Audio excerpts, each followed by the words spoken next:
기름진 것과 하늘에 슬렁한 것들로 채워 주옵소서. 이 모든 말씀 예수 그리스도의 이름으로 기도합니다.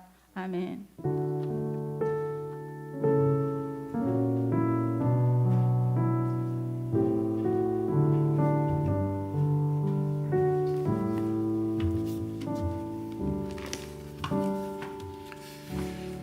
우리 사무엘하 18장 말씀입니다. 18장 1절부터 18절 말씀을 교독하겠습니다.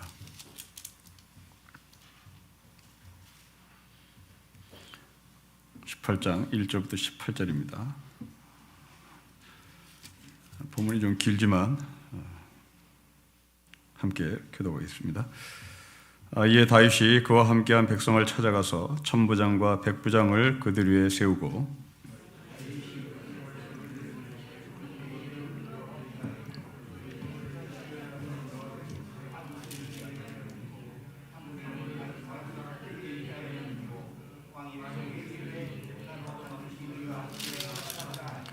백성들이 이르되 왕은 나가지 마소서. 우리가 도망할지라도 그들은 우리에게 마음을 쓰지 아니할 터이요 우리가 절반이나 죽을지라도 우리에게 마음을 쓰지 아니할 터이라.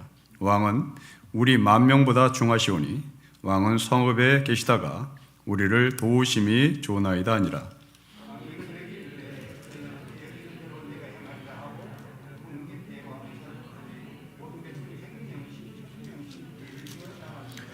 왕이 요압과 아비새와 이때에게 명령하여 이르되 나를 위하여 젊은 압살롬을 너그러이 대우하라 하니 왕이 압살롬을 위하여 모든 군 지휘관에게 명령할 때에 백성들이 다 들으니라.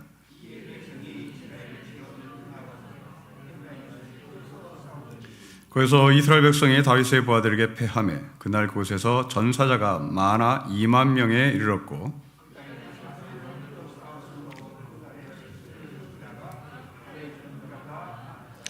압살롬이 다윗의 부하들과 마주치니라. 압살롬이 노새를 탔는데 그 노새가 큰 상수리 나무 번성한 가지 아래로 지날 때에 압살롬의 머리가 그 상수리 나무에 걸림에 그가 공중과 그 땅 사이에 달리고 그가 탔던 노새는 그 아래로 빠져나간지라.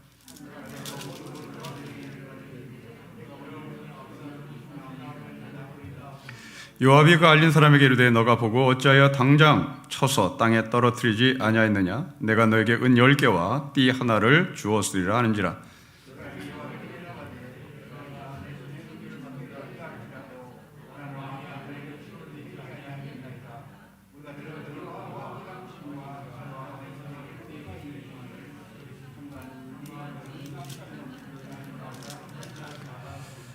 아무 일도 왕 앞에는 숨길 수 없나니 내가 만일 거역하여 그의 생명을 해하였더라면 당신도 나를 대적하였으리라 하니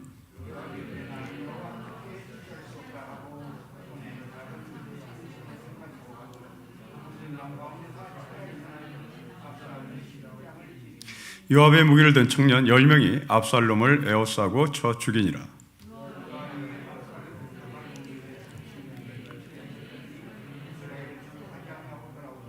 그들이 압살롬을 옮겨다 숲풀 가운데 큰 구멍에 그를 던지고 그 위에 매우 큰 돌 무더기를 쌓으니라. 온 이스라엘 무리가 각기 장막으로 도망하니라. 압살롬이 살았을 때에 자기를 위하여 한 비석을 마련하여 세웠으니 이는 그가 자기 이름을 전할 아들이 내게 없다고 말하였습니다.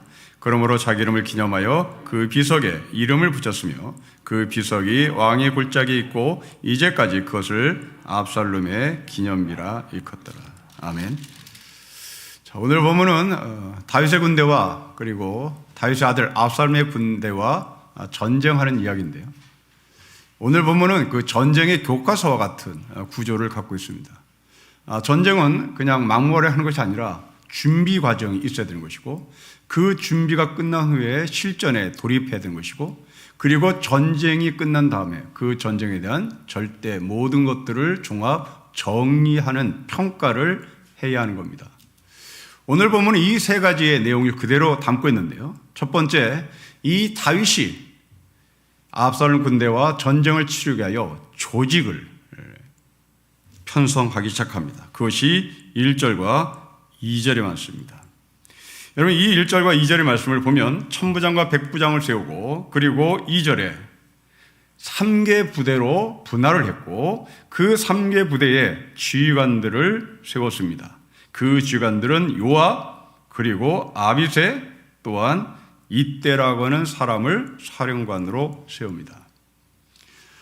전쟁을 치르기 위하여 조직을 하고 있는 다윗 군대입니다. 여러분 이것이 어디와 대조를 해야 하느냐면 당연히 압살롬 군대와 대조를 해야 되는 겁니다. 여러분 압살롬 군대에게 한 책사가 있었습니다. 그 사람은 아히도벨이라는 사람이 있습니다. 이 아히도벨이 12,000명의 군대를 조직하라고 압살롬에게 조언했습니다. 이 아히도벨은 밧세바의 할아버지입니다. 밧세바의 성폭행을 당한 그 아픔 때문에 다윗의 충신이었던 이 아히도벨이 다윗의 진영을 빠져나와 압살롬의 진영으로 변절해 들어갑니다. 이 아히도벨은 대단히 실력 있는 책사였습니다. 이 아히도벨이 압살롬에게 12,000명의 군대를 징집하고 그들이 다윗을 잡아 전쟁에서 승리하도록 조언합니다. 그런데 오늘 본문에 보면 이 압살롬은 그러한 생각에 대해서 전혀 머리에 개의치 하지 않았던 것을 봅니다. 여러분 7절과 8절로 좀 건너가 보십시오. 7절과 8절에 보면 2만 명에 가까운 사람이 죽었습니다.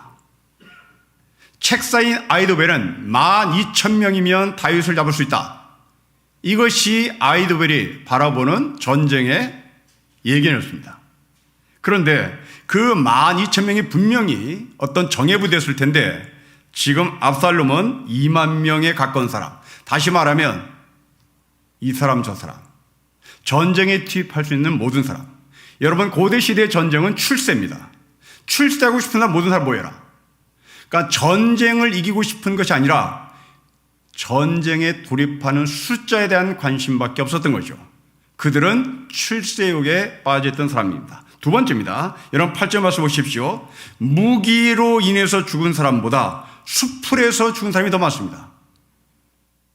다윗의 군대는 칼도 쓰지 않고 이겼습니다. 다윗의 군대는 수풀에서 압살롬 군대가 쓰러지는 것을 보며 그냥 거의 무혈, 입성하듯이 전쟁에서 승리한 것입니다. 압살롬 군대는 조직이 없었습니다.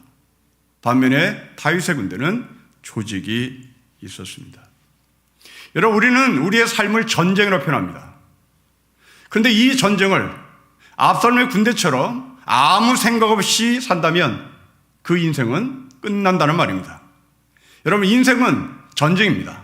전쟁은 우리가 조직적으로 계획적으로 투입돼야 되고 그 전쟁을 치러야 하는 겁니다. 하나님은 이 땅에 당신의 계획을 가지고 오셨습니다. 하나님은 이 땅에 막무가 내려오시지 않았습니다. 당신의 구체적인 계획을 들고 이 땅에 오신 분이 하나님의 계획입니다. 어제 우리는 예수님께서 기도를 가르쳐 주신 기도문을 묵상했습니다. 그 기도 가운데 구하라, 찾으라, 두드리라는 말씀이 있습니다.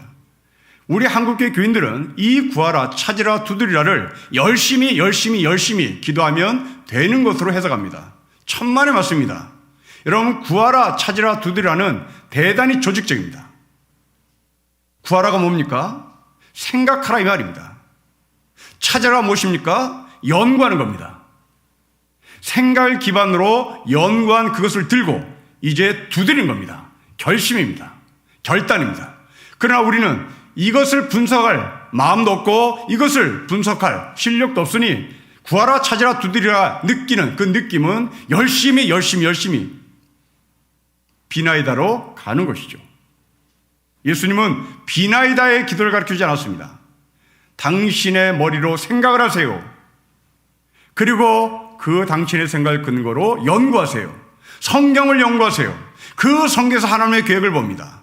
그 성경의 계획하심을 보지 못한 채 우리가 그냥 비나이다로 가면 우리는 무계획적인 삶을 사는 것이고 그런 삶은 그들의 영은 무너진 겁니다. 여러분 자녀들에게 속이 상한 이유가 무엇입니까? 계획이 없는 겁니다. 그냥 방만한 겁니다. 이리저리 늘어놓는 겁니다. 그냥 탁치는 대로 사는 겁니다. 여러분, 이게 압살롬의 영성이었습니다. 여러분, 자녀들의 방이 지저분한 이유가 무엇입니까? 정말 쓰레기로 가득 찬 그 방에 어떻게 잠을 잘 수 있을까 걱정될 정도로 그렇게 지저분한 삶을 사는 이유가 무엇입니까? 소망이 없기 때문인 겁니다. 소망이 없는 사람은 계획을 할 수가 없는 겁니다. 소망이 없는 사람은 계획할 수 있는 실력도 없는 겁니다. 압살롬과 다윗의 군대는 이렇게 달랐습니다. 다윗의 군대는 승리가 이미 약속된 것을 우리는 충분히 예견할 수 있고 실제로 다윗의 군대는 이겼습니다. 자, 이 다윗의 군대의 조직을 좀 더 보겠습니다. 여러분 2절 말씀을 좀 같이 읽겠습니다. 시작. 다윗이 그의 백성을 내보낼 시 3분의 1은 요압의 휘하에 3분의 1은 스루야의 아들 요압의 동생 아비새의 휘하에 넘기고 3분의 1은 가드 사람 이때의 휘하에 넘기고 왕의 백성이 이르되 나도 반드시 너희와 함께 나갈 것이란 말합니다. 여러분, 요압이 누굽니까? 요압은 다윗의 충신입니다. 그리고 밧세바의 남편 우리아를 죽이라고 명령받은 다윗의 말에 순종했던 사람입니다. 이 요압에게 군대 하나를 넘겼습니다. 그리고 그 사람을 사령관으로 세웠습니다. 또한 요압의 형제 아비새를 또 사령관으로 세웠습니다. 그런데 특이한 사람 하나가 나옵니다. 여러분, 세 번째 사람이 누구죠? 이때입니다. 어디 사람입니까? 가드 사람입니다. 가드 사람에서 유명한 사람이 누굽니까? 골리앗입니다. 지금 다윗은 자기와 원수지간이었던 지역 사람, 골리앗 출신, 골리앗이 살았던 그 지역 출신, 그 지역 출신의 이 딸을 자신의 군대의 사령관으로 삼습니다. 어디예요? 군대입니다. 여러분, 고대 시대의 군대는 지금도 마찬가지입니다. 군대의 기밀이 빠져나가면 그건 큰일인 겁니다. 국방부, 네오콘, 이것은 무지무지 중요한 지역입니다.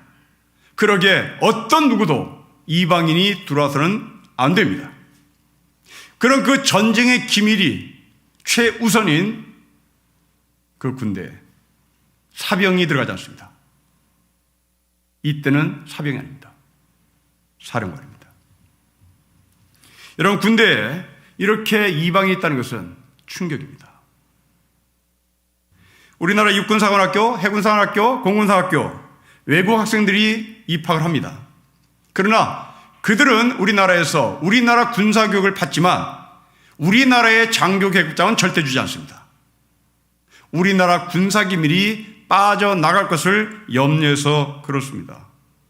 여러분, 지금도 사관학교에 유학원 외국 학생들 그냥 공부만 시킬 뿐 우리나라의 장교 계급장을 주지 않았는데 심지어 다윗은 그것을 해냅니다.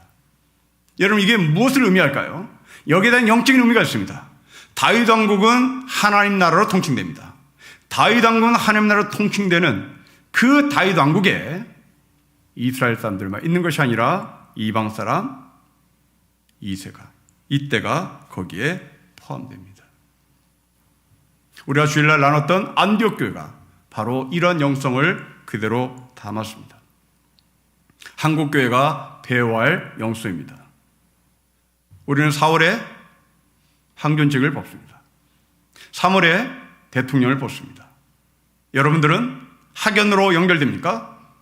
지연으로 연결됩니까? 무슨 관계로 연결됩니까? 아니면 하나님 나라에 대한 대승적인 관점에서 지도자를 세우는 입장에 서 있습니까? 안타깝게도 한국교회는 이 교회 지도자를 뽑는데 학연, 지연, 관계, 그것으로 사람을 뽑는 일이 허다했습니다. 그것은 하나님 나라의 샘플을 부정하는 겁니다.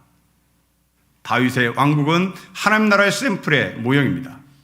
여기에 이방인이 참여했습니다.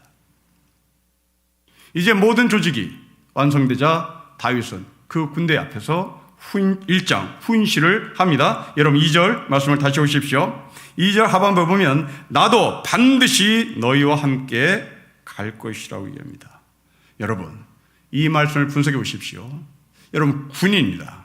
그리고 다윗은 사병이 아닙니다. 다윗은 지도자입니다. 지도자가 군사들 앞에서 너희와 함께 하겠다? 지도자의 자격이 없는 겁니다. 앞장서야 하겠다라고 말해야 되는 겁니다. 앞장서야 하는 겁니다. 그런데 다윗은 내가 앞장설게 라고 말하지 않습니다. 너희와 함께 하겠다고 얘기합니다. 너희들이 나와 함께 해라 라고 말하지 않습니다. 내가 너희들과 함께 하겠다고 얘기합니다. 주객이 전도가 됐습니다. 이게 다윗입니다. 이 다윗은 도대체 왜 이런 말을 할까요? 여러분, 군대 지휘관은 나를 따르라고 하는 것이 가장 우선순위의 생각으로 자리 잡아야 되는 겁니다. 40년 전에 제가 소대장 교육을 받을 때 제 어깨 옆에는 나를 따르라고 하는 구호가 늘 따라다녔습니다. 끊임없이 우리를 가르치는 교관들은 너희들은 전쟁터의 맨 앞에 서야 되는 총알바지다. 이게 소대장의 임무다. 나를 따라야 된다. 이것을 너희들은 잊지 말아야 된다. 전쟁이 나면 제일 먼저 적이 총구를 겨누러서 정조준하는 사람은 바로 너다. 너희들이다. 그럼에도 불구하고 사병들 앞에 나를 따르라, 나를 따르라 외쳐야 된다. 이런 면에서 다윗은 나를 따르라가 없었습니다. 그 병사들과 함께 하는 것으로 퉁칩니다. 네, 좋습니다. 어떻게 하든 이 다윗이 전쟁에 참여하겠다고 하는 것은 좀 높이 평가할 일일 것 같습니다. 그런데 여러분, 왜 다윗이 압살롬과의 전쟁에 참여하겠다고 말을 하는 것일까요? 그렇습니다. 사무엘하 11장 사건 때문에 그렇습니다. 사무엘하 11장 밧세바의 사건입니다. 모든 군인들이 전쟁에 투입됐습니다. 그때 다윗은 하루 종일 낮잠 잤습니다. 허리가 끊어질 정도로 낮잠 잤습니다. 머리가 아플 정도로 낮잠을 잤습니다. 그리고 일어나서 왕궁을 어기적 거닐다가 밧세바가 눈이 들어왔고 그 밧세바를 성추행했던 사람이 바로 전쟁에 참여하지 않았던 다윗의 모습이었습니다. 이제 다윗은 전쟁 그러면 그날 왕궁을 거닐었던 자신의 부끄러운 모습이 떠올랐을 것입니다. 여러분, 사람은 실수할 수 있습니다. 그러나 그 실수가 반면교사돼서 우리는 소망으로 연결되면 그 실수는 결코 우리에게 독이 되지는 않습니다. 다윗의 실수는 자기 인생에 독이 된 것이 아니라 이제 끊임없이 지도자의 자격이 무엇인지, 그리고 지도자가 해야 할 일이 무엇인지를 알아냈던 겁니다. 그러나 안타깝게도 이 다윗은 나를 따라가 없었습니다. 이유는 아마도 제 개인적인 생각입니다. 다윗은 나이가 너무 많았습니다. 나이가 많은 이 다윗은 이제 나를 따라고 말할 실력은 없었습니다. 그저 노인으로서 그 옆에 있는 것으로 만족하려고 했던 것 같습니다. 이때 다윗의 군사들은 나오지 말라고 말합니다. 여러분 3절 말씀 보십시오. 우리가 아무리 사람이 많아도 압살롬의 군대는 우리를 쳐다보지 않을 것입니다. 압살롬의 군대는 오직 당신만 쳐다볼 것이니, 왕 당신만 쳐다볼 것이니 다윗 왕 당신은 성읍에 머물러 있으십시오. 밧세바의 사건은 자기 스스로 왕궁에 머물러 있었습니다. 그러나 지금은 군사들이 당신이 왕궁에 머물러 있으라고 부탁을 합니다. 다윗은 받아들이고 그 다윗의 군대가 이제 출정하는데 격려를 보냅니다. 여러분 4절입니다. 우리 같이 읽겠습니다. 시작.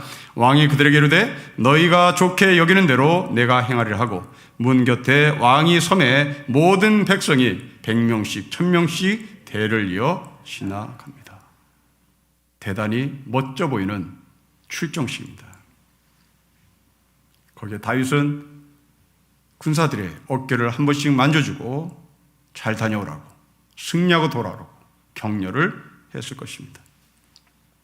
저는 이 4절을 묵상하면서 예배를 마친 후에 교회 지도자들이 문 밖에 서서 여러분들을 배웅하는 그림이 그려집니다.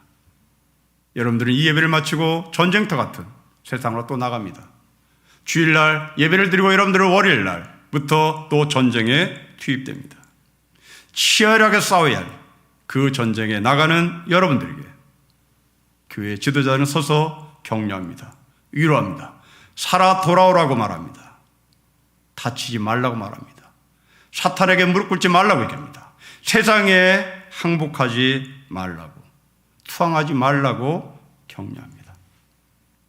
이런 격려를 받은 다윗의 군대가 이제 전쟁에 투입됐습니다. 그 전쟁에 투입될 때 특별히 다윗은 사령관들에게 이런 말을 합니다. 여러분 5절 말씀을 보십시오. 우리 같이 읽겠습니다. 시작. 왕이 요압과 아비새와 이때에게 명령하여 이르되 나를 위하여 젊은 압살롬을 너거리 대우하라 하니 왕이 압살롬을 위하여 모든 군지휘관에 명령할 때 백성들이 다 들읍니다. 여러분, 압살롬을 너거리 대우해달라고 부탁합니다. 그런데 좀 이상한 면이 있습니다. 다윗이 압살롬을 뭐라고 호칭한지 보십시오. 젊은 압살롬입니다. 압살롬은 다윗의 아들입니다. 아들 압살롬 말하지 않습니다. 젊은 압살롬이라고 얘기합니다. 여러분, 이것은 무엇을 의미할까요? 왜 다윗은 내 아들 압살롬 이렇게 말하지 않고 왜 다윗은 젊은 압살롬을 너그러이 대해달라고 부탁을 하는 것일까요? 그렇습니다. 압살롬은 무엇입니까? 압살롬은 다윗의 아들 분명합니다. 그러면 젊은이는 무엇입니까? 젊은이는 다윗의 정치적인 정적이며 다윗의 정치적 정적인 젊은 압살롬은 또 동시에 다윗의 아들이 됩니다. 이렇게 표현한 이제 이유를 알았습니다. 여러분 5절 말씀을 다시 보십시오. 누구를 위하여 압살롬을 너그러이 대해달라고 합니까? 자기를 위해서입니다. 이스라엘 백성들을 위해서가 아닙니다. 자기입니다. 철저히 자기입니다. 자기를 위하여 내 아들 압살롬을 살려내서 나의 왕국을 압살롬에게 후계자로 넘기고 싶었던 것입니다. 한쪽에서는 혈연, 한쪽에서는 정치적 능력, 소위 양다리를 걸친 겁니다. 철저히 다윗은 사무엘 하에 말씀한 그림은 정치가입니다. 아주 노련한 정치가입니다. 여러분, 하나님 나라 누구를 위해서입니까? 교회는 누구를 위해서 존재합니까? 우리나라는 이웃을 위하여의 개념이 정말 적습니다. 우리 민족은 갖고 있는 문화가 자기가 잘된 것은 철저히 나를 위해서입니다. 많이 가봐야 가문의 영광을 위해서입니다. 그 이상을 넘어가지 않습니다. 여러분, 올림픽에서 금메달 딴 선수들에게 인터뷰에 들어가 보십시오. 나를 가르쳐준 코치, 감독, 나를 이런 자리에 설 수 있도록 모든 조건을 갖춰준 체육관, 한마디도 나오지 않습니다. 모든 선수들이 가문의 영광 이야기 이해는 나오지 않습니다. 우리나라 민족의 한계입니다. 나를 위하여 대통령이 되겠다고 나선 사람, 그건 큰일인 겁니다. 나를 위하여 장로가 되겠다는 사람, 그건 큰일인 겁니다. 어떻게 나를 위하여 장로가 됩니까? 어떻게 나를 위하여 권사가 됩니까? 하나님을 위하여 장로가 되고 하나님을 위하여 권사가 되어야 되는 거 아니겠습니까? 저는 좋은 아버지 어머니 밑에서 옷 잘 입고 밥 잘 먹고 등록금 따박따박 받아 아무 어려움 없이 학교 다녔습니다. 그럼 내가 여기까지 왔습니다. 이것으로만 나의 삶을 정리한다면 나는 다윗처럼 나를 위한 삶밖에 되지 않습니다. 나의 아버지가, 나의 어머니가 나에게 밥 해주고 옷 입혀주고 대학 등록까지 대준 것은 사실이지만 그것으로 내가 여기에 서 있지 않습니다. 나에게 산수를 가르치는 선생님, 나에게 영어를 가르치는 선생님, 나에게 신학을 가르치는 선생님, 나의 아버지는, 나의 어머니는 신학을 가르쳐주진 않았습니다. 나의 아버지, 나의 어머니는 영어는 가르쳐주지 않았습니다. 나는 영어 선생님에게 큰 도움을 받았습니다. 나는 신학을 전공한 선생님에게 큰 도움을 받았습니다.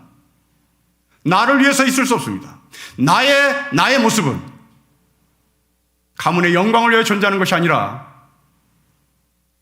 이웃을 위해서, 공동체를 위해서 존재하는 겁니다. 금메달을 딴 올림픽 선수들에게 체육관 관장을 나는 존경합니다. 우리나라 체육계의 뒷받침에 나는 존경합니다. 이런 말 좀 나왔으면 좋겠습니다.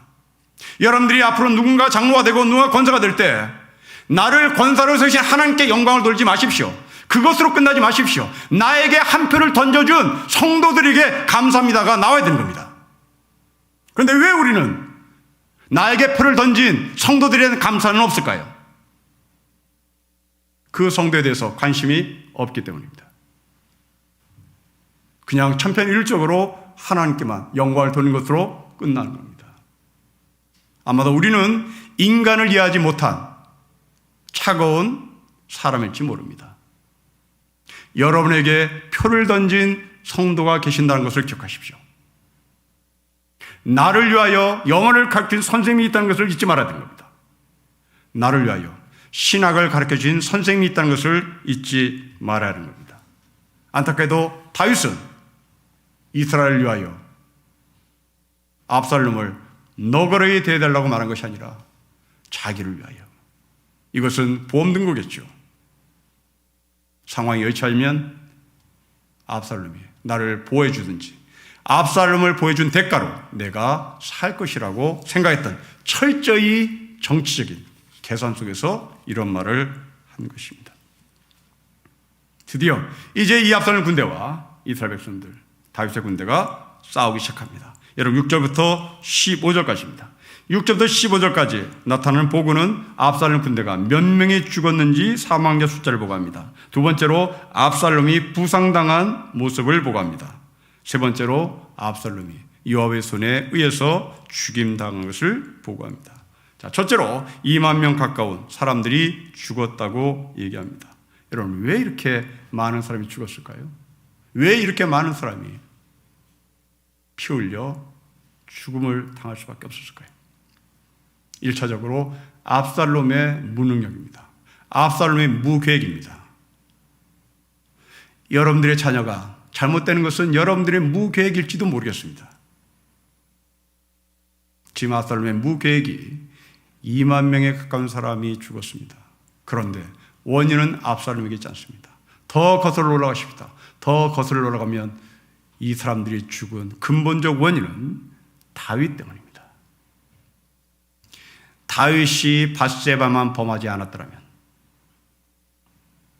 압살롬의 분노가 없었을 것이고 다윗이 디나의 폭행을 해결했더라면 압살롬은 죽이지 않았을 텐데 모든 원인의 출발은 압살롬이 아니라 다윗에게 그 원인이 있습니다.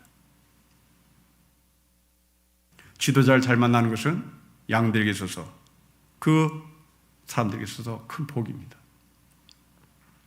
그러나 양들이 좋은 지도자를 만나는 것 또한 복일 것입니다.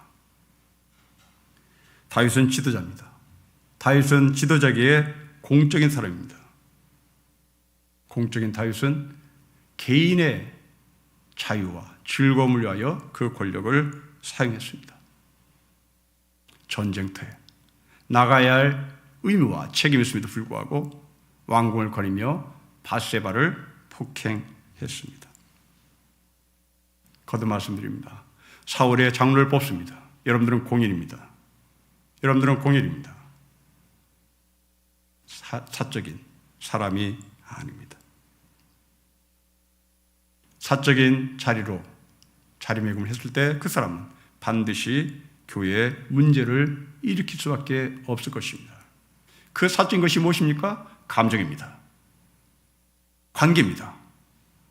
그 관계가 틀어졌을 때는 공적인 의무를 까마득히 잃어버린 채 교회에 난리 법석을 치는 것이죠.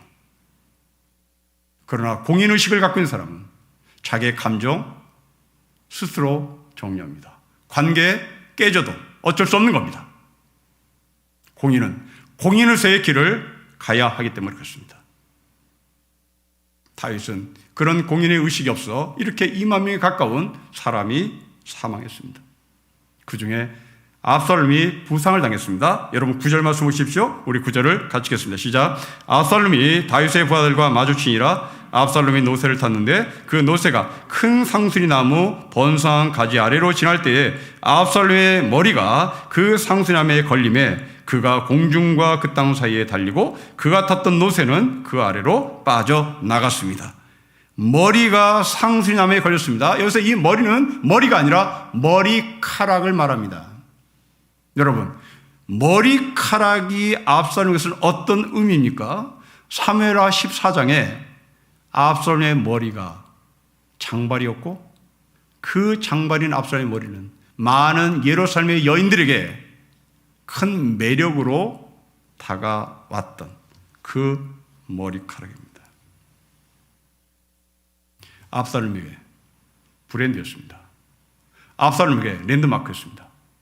압살롬 그러면 긴 장발을 휘날리며 사람들 앞에 자기를 자랑하는 그런 모습으로 그려진 것입니다.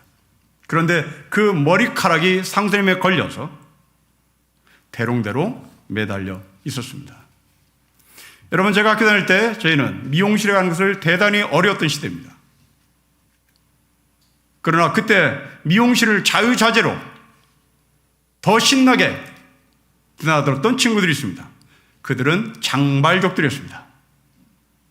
이 장발들은 미용실에서 곱게 머리를 다듬고 머리를 흩날리며 캠퍼스를 다녔습니다. 무대 학생들은 그 남학생들을 우러러 쳐다봤죠. 단정한 머리가 아니라 남성미가 풍기는 바로 그 머리카락, 그 장발의 머리카락이 바로 압살롬의 머리카락이었습니다. 그런데 그 머리카락이 상수리나무에 걸렸습니다. 대롱대롱 매달렸습니다. 압살롬의 트레이드마크가 압살롬의 죽음을 재촉하는 도구로 쓰여집니다. 성도 여러분, 여러분 자녀들이 있어서 자랑거리, 여러분 자녀들에게 머리카락, 뭔가 있을 겁니다.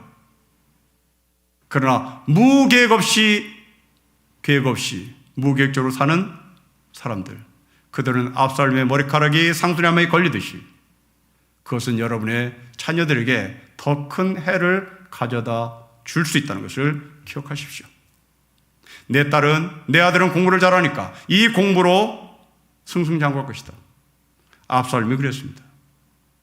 압살롬의 머리카락이 아름다우니까 이 머리카락이 승승장구할 것이다. 그러나 계획이 없이 살았던 압살롬은 실패하고 말았습니다. 성도 여러분, 여러분들이 갖고 있는 그 자랑거리, 바로 그것으로 인생을 폼나게 살 수 있을 것이라고 생각하십니까? 네, 젊었을 때는 그럴지 모르겠습니다. 그러나 이 전쟁터 같은 다윗과의 군대에서 그것은 아무 힘이 되지 못했습니다. 머리카락에 걸렸던 그 압살롬이 대롱대롱 매달려 있었습니다. 그리고 그 사이에 노새는 빠져나갔습니다. 여기에 우리는 좀 이상한 점을 또 하나 보여야 될 것입니다. 오늘 본문에 보면 공중과 땅이라고 표현했습니다. 우리나라 번역이 충분치 않습니다. 공중과 땅이 아니라 하늘과 땅이 더 정확한 번역입니다. 압살롬은 하늘에 올라가지도 못하고, 압살롬은 당시 지옥이라고 명명한 땅으로 내려가지 못하고 이렇게 어정쩡하게 상수나무에 대롱대롱 매달려 있는 겁니다. 여러분, 우리의 삶이 아닌가 싶습니다. 여러분들이 예수 그리스도를 믿는다고 하면서 우리는 하늘로 올라가는 것도 아니고, 그렇다고 예수를 안 믿는, 그래서 지옥 가는 것도 아니고, 이게 어정쩡 대롱대롱 매달려 있는 우리의 영성이 아닌가 싶습니다. 왜요? 머리카락을 신렸기 때문에. 왜요? 여러분들이 갖고 있는 돈을 신렸기 때문에. 이제 그 돈이 사라지면 상수나무에 머리카락이 걸렸던 압살롬처럼 나는 이러지도 저러지 못하고 그냥 대롱대롱 매달려 있는 신세로 인생이 끝나는 겁니다. 여기에 어떤 누구도 봐주지 않습니다. 노새는 압살롬을 버리고 도망갑니다. 이때 요압이 압살롬을 발견합니다. 압살롬을 죽여야 되겠다고 결심한 요압은 이름 모를 병사에게 제안합니다. 여러분 10절부터 12절을 보십시오. 우리 같이 읽겠습니다. 시작. 한 사람이 보고 요압에게 알리르되 내가 보니 압살롬이 상수의 나무에 달렸더이다 하니 요압이 그 알린 사람에게 이르되 너가 보고 어찌하여 당장에 쳐서 땅에 떨어뜨리지 아니하였느냐? 내가 너에게 은 10개와 띠 하나를 주었으리라 하는지라. 그 사람이 요압에게 대답하되 내가 내 손에 은 1000개를 간할지라도 나는 왕의 아들에게 손을 대지 아니하겠나이다. 우리가 들었거니와 왕이 당신과 아비새와 이때에게 명령하여 이르시기를 삼가 누구든지 젊은 압살롬을 해하지 말라고 했습니다. 여러분, 요압은 압살롬을 발견한 군인에게 돈을 주겠다고 얘기했습니다. 네가 죽여라. 그러나 이 사람은 거부합니다. 이 이름 모를 군사는 다윗의 말에 순종하겠다고 고백합니다. 요압은 거래를 제안했고 거래 제안을 받은 이 군인은 거래를 거부하고 다윗에 순종합니다. 여러분들이 인생을 살아가면서 하나님의 말씀에 순종합니까? 아니면 거래에 넘어갑니까? 사탄은 거래의 전문가입니다. 사탄이 예수님께 찾아와서 제일 먼저 한 것은 거래였습니다. 돌을 빵으로 만들어 먹으라고, 높은 곳에서 뛰어내리라고, 천하만국의 모든 것을 갖기를 원한다면 나에게 절을 하라고 거래를 합니다. 이때 예수님은 나는 말씀에 순종하겠다고 사탄을 보내죠. 사탄을 거부합니다. 압살롬은 거부를 당했습니다.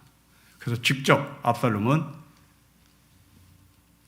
요압은 압살롬을 죽이기 위해서 이제 나섭니다. 여러분 14절 보십시오. 14절에 이상한 점 하나가 발견됩니다. 요압이 이르되 나는 너와 같이 질주할 수 없고 손에 작은 창 셋을 가지고 가서 상수나무 가운데서 아직 살아있는 압살롬의 심장을 찔렀습니다. 여러분 14절이 왜 이상한지를 보십시오.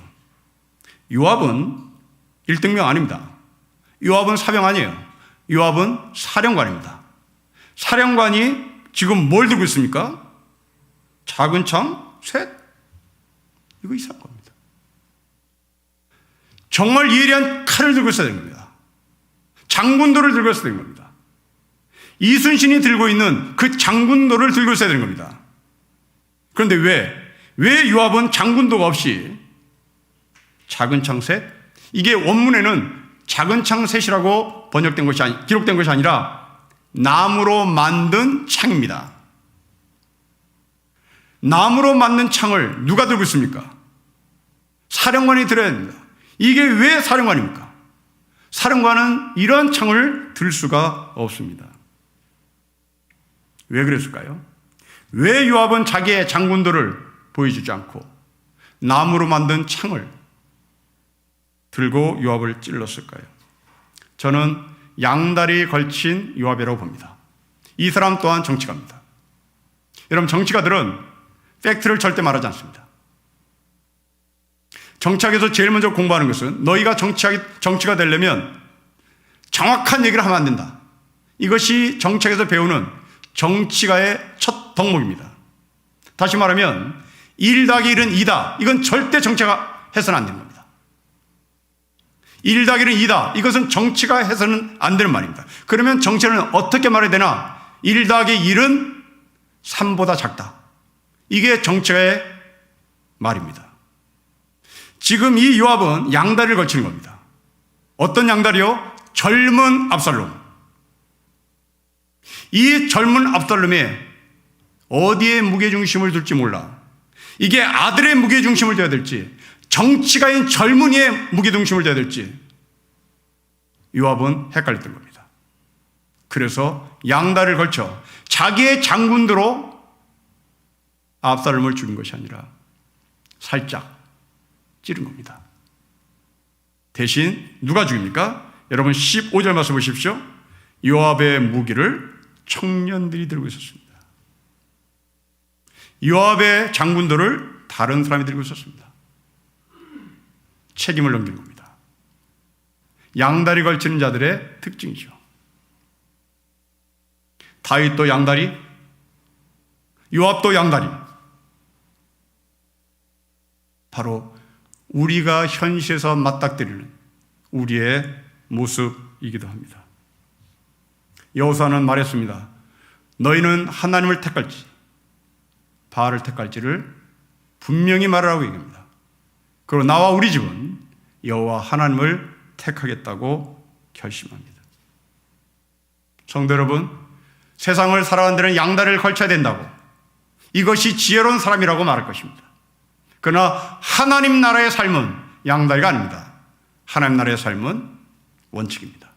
하나님 나라는 일관된 예수님의 길입니다. 그 예수의 길을 따르는 우리 모두가 되었으면 좋겠습니다. 마지막으로 이 압살롬이 이제 죽었습니다. 이 죽음에 대한 이야기가 두 개가 나옵니다. 여러분 17절, 18절 말씀 보십시오. 17절은 돌무덤, 압살롬의 시체가 누워있는 곳입니다. 그런데 이미 압살롬은 18절에 살아있을 때 예루살렘에 가묘를 만들어 놓고 그 가묘에 비석을 세워놓고 이것이 나의 무덤이라고 만들어 놨습니다. 이제 전쟁이 다 끝난 다음에 전쟁에 대한 평가를 내리는 겁니다. 압살롬의 무덤이 두 개 있다. 하나는 진짜 시체가 묻혀있는 돌무덤, 하나는 예루살렘에 가짜 묘를 만든 압살롬의 묘입니다. 여러분 이것을 무엇을 말합니까? 18절은 그 묘가 화려했을 것입니다. 비석까지 세워졌습니다. 기념비까지 세워졌습니다. 그러나 거기에는 아무것도 없습니다. 바울이 말한 것처럼 경건의 모양, 경건의 능력이라고 해석해도 좋겠습니다. 성도 여러분, 여러분들의 삶은 반드시 무덤을 향해서 갈 것입니다. 근데 그 무덤이 예루살렘에 있는 가묘처럼 여러분의 무덤이 화려한 곳으로 만족할 것인지, 아니면 돌무덤처럼 별볼 없지만 그 돌무덤에 믿음의 사람이 누워있는 진짜 생명의 무덤인지를 구분하셨으면 좋겠습니다. 저는 개인적으로 무덤에 갈 때마다 속이 상한 것이 있습니다. 목사의 관점입니다.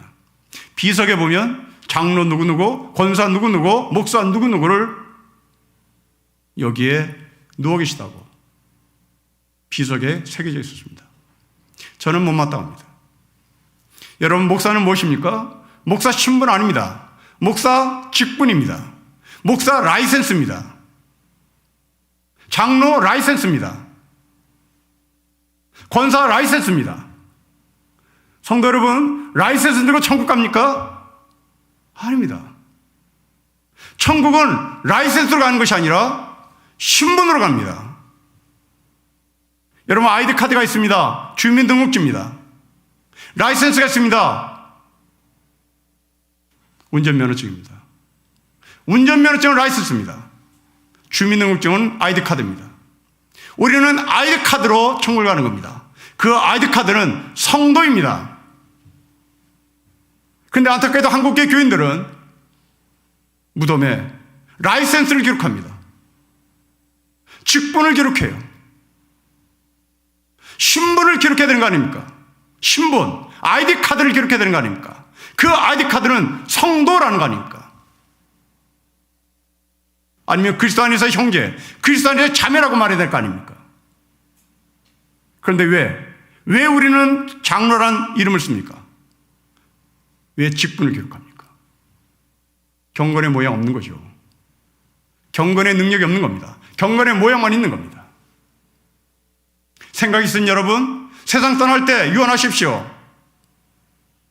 성도, 아니면 그리스도 안에서 형제, 그렇게 써달라고 부탁하십시오. 직분이 천국을 가게 하지 않습니다.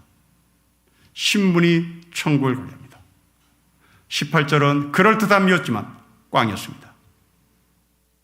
우리의 삶이 이럴까 봐 걱정입니다. 속빈 강정으로 살지 맙시다. 속빈 목사, 속빈 장로, 속빈 안수집사, 권사로 살지 맙시다.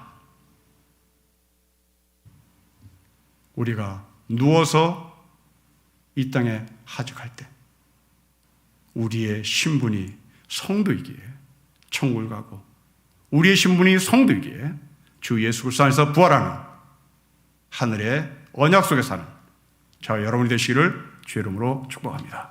기도하겠습니다. 아버지 하나님, 전쟁 같은 인생을 어떻게 이길 수 있는지 말씀을 통하여 배웠으니, 계획 없는 삶이 아니라 늘 생각하고 연구하고 행동에 옮기는 계획의 삶이 되게 하옵소서. 하나님께서 우리를 살리시게 하여 자기 아들 예수 그리스도를 죽이는 계획을 가졌듯이 우리도 우리가 살아야 할 길 말씀 안에서 찾고 연구하고 실천해 마침내 하나님의 나라를 좀 더 깊이 바라보는 믿음의 성도로 살게 하여 주십시오. 주 예수 그리스도의 이름으로 기도합니다. 아멘.